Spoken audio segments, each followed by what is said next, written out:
right now on the National Weather Desk. Hail and powerful winds strike again, this time in the plains. See the damage from this latest round of storms and where more severe weather could strike later today. Houston is still cleaning up following last week's violent storms, and we know now they were not tornadoes. This is now being classified as a derecho. And why so many low-level windows were blown out while those at higher floors did not. Wind stronger at street level due to something called the Bernoulli effect. Did you know there are only a few places in the world where fireflies synchronize their lights? This particular firefly is known to stay low to the ground and flash their lights every 0.65 seconds. And just how much do clouds weigh? From our nation's capital, this is the National Weather Desk. Good morning, everyone, and welcome to the National Weather Desk. I'm Angela Brown. The National Weather Service is investigating 13 tornado reports across 3 states yesterday. That includes Kansas with 100-mile-per-hour winds, creating havoc in portions of central Kansas last night. Now, here you can see, and we have some video for you right here, a church roof was damaged. The winds also brought down many trees and also power lines. 30,000 homes and businesses across the state are without power this morning.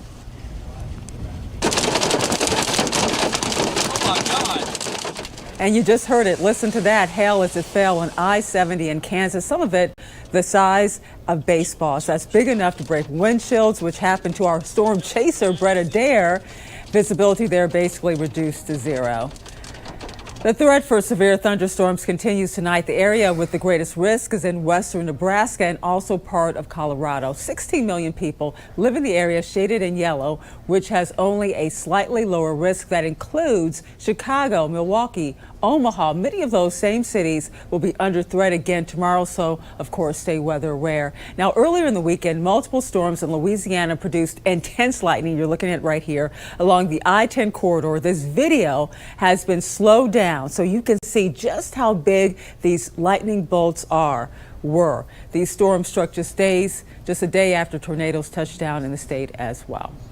More than 200,000 homes and businesses are still without power in the Houston area after powerful winds blew through the city last week. At least 7 people died in these storms that pulled down power lines and also trees and also blew out windows in many high-rise buildings like you're looking at right here in the area. The National Weather Service now says this was not a tornado. As meteorologist Chris Suchan explains, it was something else.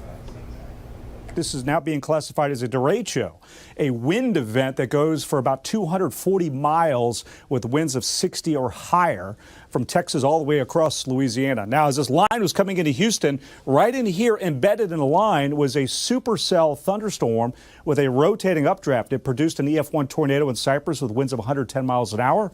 Ultimately, we had a 100-mile-per-hour wind surge right through downtown Houston.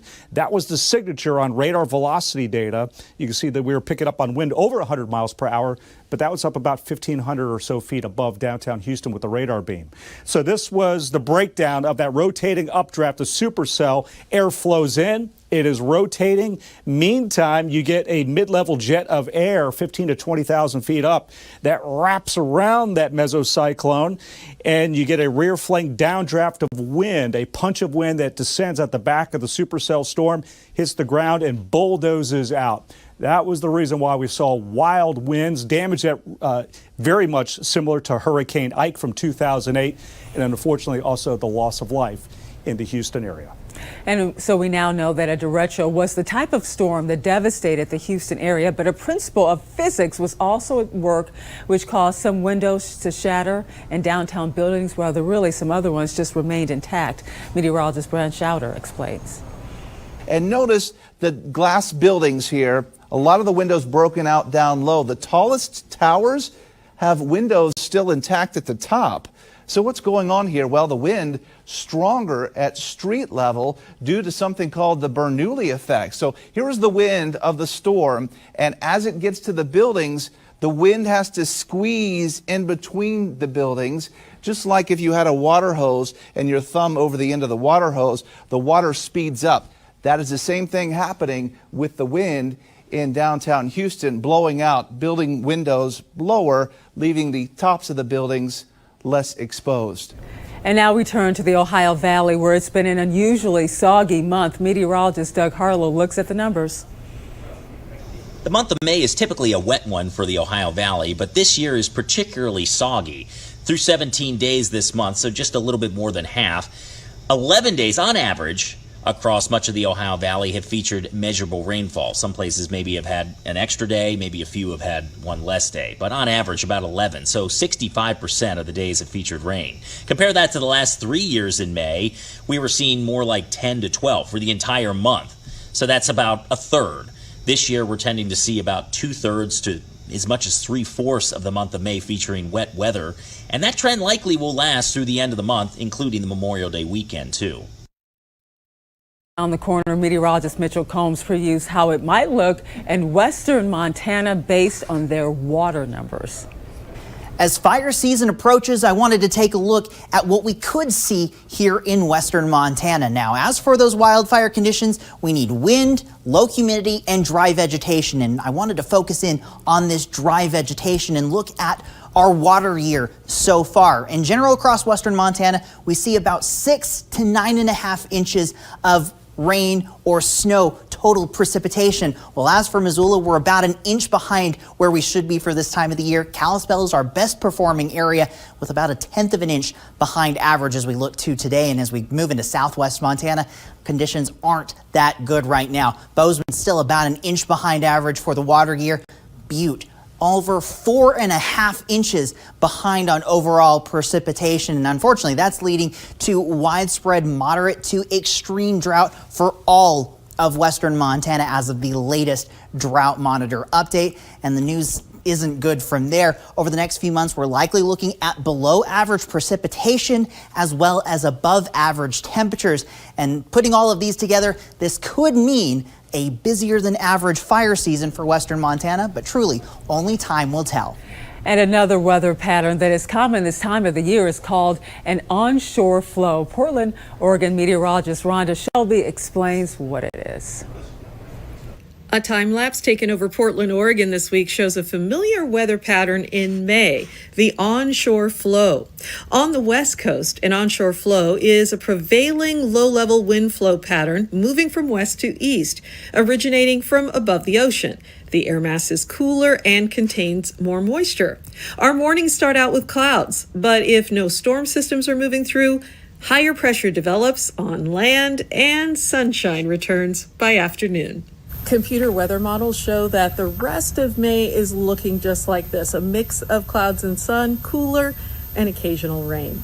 For the National Weather Desk, I'm Rhonda Shelby.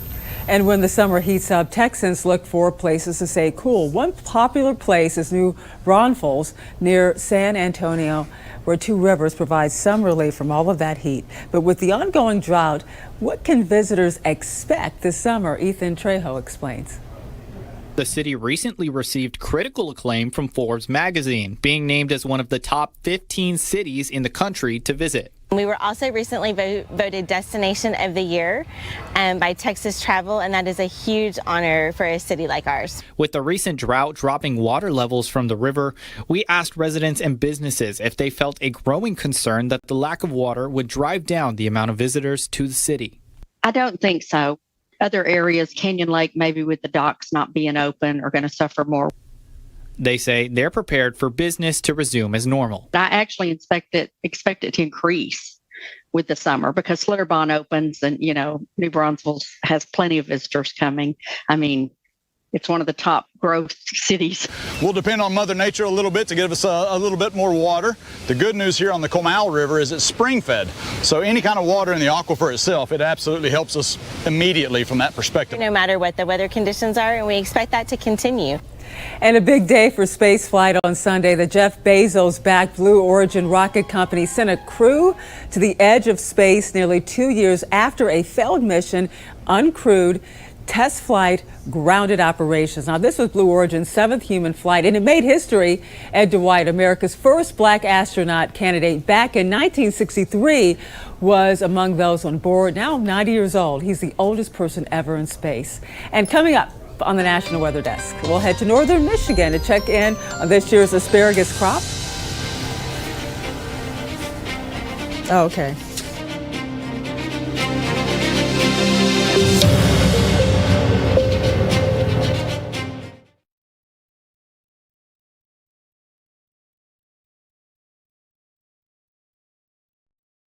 I'm meteorologist Ryan Munn with a look at the Northeast. As we head through the day on Monday, we are going to see a mixture of sun and clouds, a little more in the way of cloudiness in some parts of the coastline. Notice the disparity in temperatures, 60s near the coast, 80s for some areas inland, but overall we are going to stay dry. As we head into the day on Tuesday, some showers and thunderstorms are possible in some parts of the Northeast, so just be prepared for that for the afternoon and evening. But the high temperatures for today are going to top out in the 60s, 70s, and 80s. I'm Chief Meteorologist Gerard Jabali. Here's a look at the mid-Atlantic region. Starting out your Monday with patchy fog likely, and that will just very gently dissipate as we move into the afternoon, but still some scattered clouds. I think we're nice and dry for your Monday, save for just a sprinkle and a little bit on the warmer side, so we'll get a good shot at some warmer temperatures coming, but the rainfall holding off until a little bit closer to midweek. Tomorrow afternoon, we're likely going to hit the upper 70s, near 80 degrees. We'll see those numbers a little bit warmer as we head into your Tuesday afternoon in the mid-80s.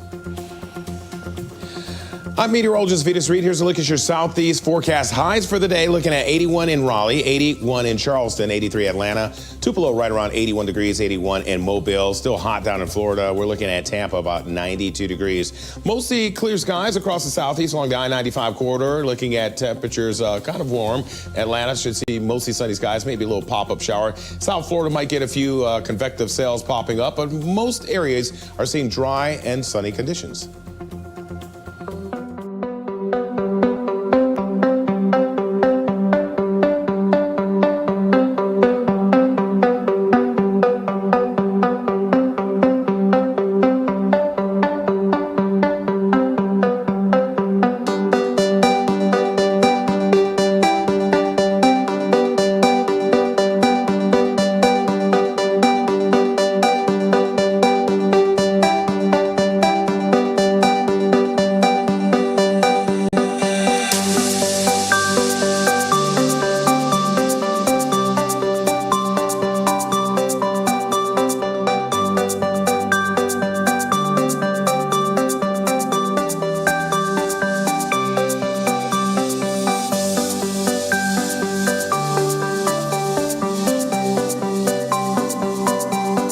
You are watching the National Weather Desk.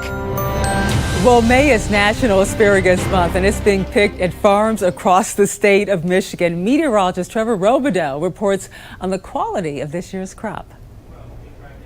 It is now mid-May, and just as many might have been anticipating, the asparagus crop is ready for picking. It's a little early this year due to the warmer conditions this winter. We were about 10 days early this year. Up and down weather throughout March made the start a little shaky, but lots of rain and good weather recently has helped the crop. I do think it is a good year. We've had very good volumes coming out from farms across the state. Started out a little slow and a little stop and start, and we wondered how it would go, but the weather has been pretty darn good. And local farmers like Matt Harris are seeing similar results. By what I've seen, we're not experiencing any challenges from the drought this winter. We had a lot of rain this spring, and that seems to have taken care of the drought that we had this winter. Along with the rain, the sunny days and quiet, cool nights have kept the asparagus from growing too fast. The cool nights cool the ground down, and it takes a little bit longer for the asparagus to start growing during the day. And the overcast days, it takes a little longer to get the ground warmed up. So when the sun is out, even though it's a cool day, the asparagus will grow fairly rapidly. The only concern for the crop coming a little early is possible frost. The negative part of starting earlier is that you also have the opportunity for frost. And so unlike fruit crops that you'd lose your whole crop if they happen to be flowered out when the frost comes, with asparagus, you'll lose a portion of your crop. So I think it's that weather variability that we're getting, where we're warming up sooner, and then there still is that opportunity for frost. So I think that is the challenge. No time of the year is immune from thunderstorms, but meteorologist Brandon Stover explains why they happen more during the spring. Well, thunderstorms can occur any time of the year, but they tend to be at their worst in the spring months for most of us. You might have heard the old adage, tornadoes occur when warm air clashes into cold air. That may be a broad generalization, but there is certainly some truth to it. The jet stream, a fast ribbon of wind way up above us, is especially energized when there's a sharper temperature contrast, which can still happen in spring as winter is trying its best to linger some. The strong jet stream in turn can allow for stronger low pressure systems to form. And since the sun angle is getting higher this time of the year, more heat and humidity can boil underneath. That overlapping of fast winds atop an unstable atmosphere can allow for intense thunderstorms. You see a big increase in tornadoes in March and April, but it peaks out in May. The notorious spot being the Central Plains, but they can occur about anywhere. While warm and humid conditions are vital for stronger thunderstorms, it's that wind shear supplied by the jet stream that can really give storms longevity by separating the updraft from the downdraft. Keep in mind, though, a storm doesn't have to be severe to be dangerous, as they all produce lightning. Clouds can look fluffy and also lightweight, but meteorologist Will Haney explains why they're actually pretty heavy. Hey there! As a meteorologist, I sometimes get to go to schools and talk about the weather. And one of my favorite questions that I sometimes hear is, how much does a cloud weigh? And I always respond, what if I told you a cloud weighed more than 100 elephants? Would you believe me? No. I say it's true. A cubic meter of cloud particles, millions of microscopic water droplets, weighs about a half a gram. That's something called the density if you're playing along at home. Okay, choose a cloud, any cloud. I like this one. Okay, so that's a cumulus cloud, and let's say they average about a kilometer in volume. So a cubic kilometer, that would be 1 billion cubic meters. So you take the volume and the density, you multiply them, you get about 500,000 kilograms of water in a typical cloud. That's about 1.1 million pounds, or about 137 Asian elephants. Lenticular clouds look like formations out of a science fiction movie. Astrometeorologist Megan Dehaney tells us how they form. Have you seen any good flying saucer clouds lately? Viewer cameras caught wave clouds over the Appalachian Mountains this week. Altocumulus standing lenticular clouds often form in mountainous parts of the U.S. They look like pancakes or have been mistaken for flying saucers. When winds at or near the ridgetops blow perpendicular to the mountain chain, you create a mountain wave. It's like water running over and around large rocks in a river or stream that creates eddies. At the crest of each of these mountain waves, clouds may form if the temperature cools to the dew point. Moisture temporarily condenses into the cloud, then evaporates back to vapor. All types of lenticular clouds are dangerous signs to pilots. For the National Weather Desk, I'm meteorologist Megan Dehaney. And during springtime, people often spread mulch around their outdoor plants. Why do they do this? Meteorologist Tom Russell took a quick break from his mulching to tell us about the benefits. Hey there, it's meteorologist Tom Russell, just laying down some mulch here at the house. You know, spring is also mulch season. Now, we know that mulch makes everything look nice and it keeps the weeds down, but there are also some weather benefits to mulch. Mulch helps conserve and extend the available water, so when the hot sun is beating down this summer, it's not drying out the soil around your plants. And mulch moderates the temperature extremes, so the soil stays nice and comfy. So I know it's a lot of work laying down all this mulch, but it's worth it. Happy mulching. And recently, skies over San Antonio were cloudy with some smoke and also humidity, but something in the air signaled a change was on the way. Meteorologist Alex Garcia explains. Oh, what is this? This is what we call an outflow boundary. It's coming through from this direction back up here behind me, and we can see the line of this thing coming through. Now, these little outflow boundaries, they act just like little cold fronts, and they tend to fire up some showers and some thunderstorms. So this is kind of what it looks like on the radar. You can already feel the coolness of the air coming through and the wind starting to blow. So outflow boundaries, something to really watch when you see these showers and thunderstorms around, because they can become triggers for more rain. And cicadas are out in full force in some parts of the U.S. And if you've heard them, you know they can be loud. Meteorologist Bill Race posted about it all on Facebook. Well, a very good Monday morning, everyone. I'm meteorologist Andrew Buckmichael. Taking a look here at your weather story across the Midwest. We've got scattered showers and thunderstorms that will be slowly moving its way east for the next several days. But out ahead of it, hot. High temperatures around 90 degrees for the Ohio Valley, but look out in the Dakotas. High temperatures only in the 60s for the day today. Again, this ramps up a little bit more and starts working its way to the east for your Tuesday and Wednesday here, and temperatures a little cooler behind the rain. Good Monday morning. I'm meteorologist Joe DiCarlo. Look at our forecast across the region and a few morning.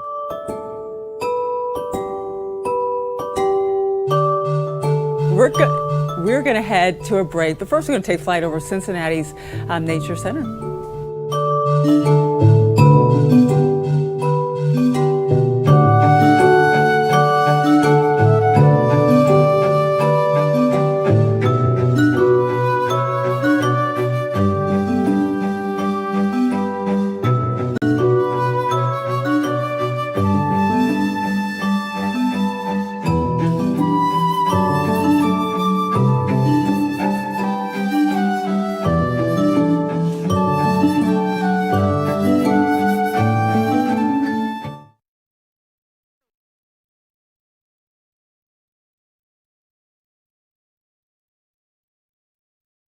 Well, a very good Monday morning, everyone. I'm meteorologist Andrew Buck-Michael. Taking a look here at your weather story across the Midwest. We've got scattered showers and thunderstorms that will be slowly moving its way east for the next several days. But out ahead of it, hot. High temperatures around 90 degrees for the Ohio Valley. But look out in the Dakotas. High temperatures only in the 60s for the day today. Again, this ramps up a little bit more and starts working its way to the east for your Tuesday and Wednesday here. And temperatures a little cooler behind the rain. Good Monday morning. I'm meteorologist Joe DiCarlo. Look at our forecast across the region and a few morning clouds, especially along the coast into South Texas. Then there's plenty of hot sunshine across the region today. Upper 80s to the north, low to mid, even upper 90s push towards the Rio Grande through the day today. And it's going to be the heat over the next few days. Morning cloud cover again Tuesday, and then more hot afternoon sunshine. A few showers and thunderstorms possible from North Texas and Oklahoma and Arkansas Tuesday afternoon. Good morning. I'm meteorologist Rebecca Stevenson. Here's what's happening across the west. Temperatures closer to normal and some dry weather along the coastline. But for the inland parts of our Intermountain West, we have cooler air moving through as low pressure is tracking an increase of showers and some thunderstorms, too, from Idaho down through Wyoming. Stronger winds bringing critical fire weather for parts of the Southwest. That's the scene from here.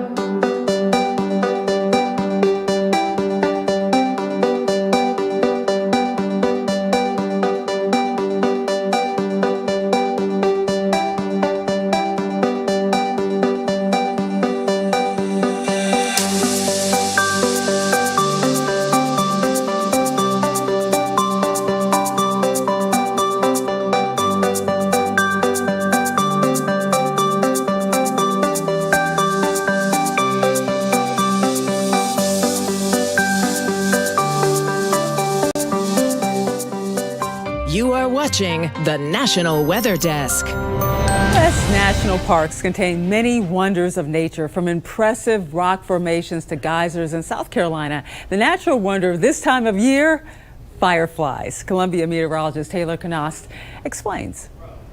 There are over 2,000 species of fireflies worldwide, but only 3 of those species in North America synchronize or flash their lights at the same time. Congaree National Park is one of only about a dozen known locations in the world where synchronous fireflies call home.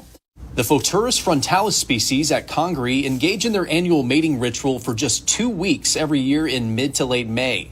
This particular firefly is known to stay low to the ground and flash their lights every 0.65 seconds. The annual display has become so popular that Columbia's minor league baseball team changed their nickname to the Fireflies. Due to popular demand, the National Park Service holds a lottery system each year to determine who gets to view this spectacle. This year's event began on May 16th and will continue through May 25th. If you're looking for more great weather content, be sure to check us out on social media. You can find us on all of your favorite social media platforms, including Facebook, YouTube, Instagram, TikTok. Just search the National Weather Desk. We will be right back.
Thank you so much for joining us. I'm Angela Brown. Make it a great Monday, and we'll see you right back here tomorrow.